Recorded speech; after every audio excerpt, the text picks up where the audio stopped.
ஈர மலைச்சாரல் தென்றல் நெசவு நடந்து ஆலமரக்கிளை மேல் மேகம் அடிக்கிறது. எந்திர ஓசைகளை கல்லுட்டி எங்கோ இறந்து விட்டு மந்திரம் போட்டது போல் ஒரு மௌனம் வசிக்கும் இடம். கட்டளை காடு விட்டு நிலநடுகின்ற காணும் ஒட்டடை பிடித்த மனம் உடனே உத்தமாக கண்டேன்.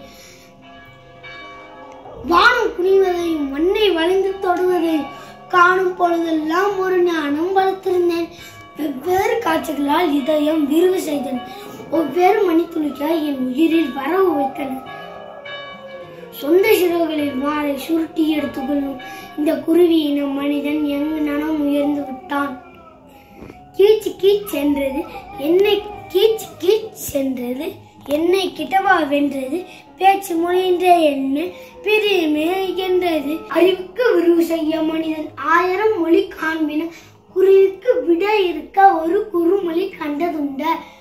ஒற்றை சிறுகுருவி நடத்தும் ஓரங்க நாடகத்தை சட்டத்திலே தெரிந்து காடு சற்றண்டு இருண்டது கான்.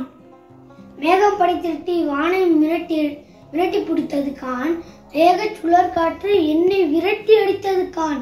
சிட்டு சிறுகுருவி பறந்த திசையும் தெரியவில்லை. விட்டு பிரிந்து விட்டேன், விரைந்து வீட்டுக்கு வந்து விட்டேன்.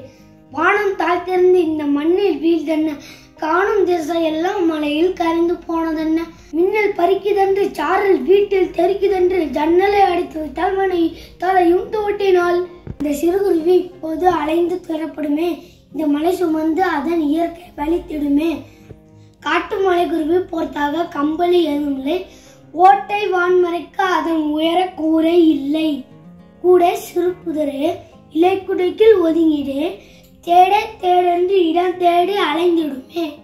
பெய்யோ பெய்யென்று மழை பெய்தால் என்ன செய்யும், ஐயோ பாவம் என்று குருவி அழுவதை நினைத்திருந்தேன். காட்டில் அந்நேரம் நிகழ்ந்த கதையே வேறு கதையே. கூட்டை மறந்துவிட்டு குருவி கும்மி அடித்தது கான். வானப்பெருவெளியில் கொட்டும் மலையில் குளித்தது கான். காண கனவுகளில் அது கலந்து கழித்தது கான். சொட்டு மலை சிந்தும் அந்த சுகத்தில் நனையாமல் எட்டி போனவனை எண்ணி அழுதது கான். நன்றி, வணக்கம்.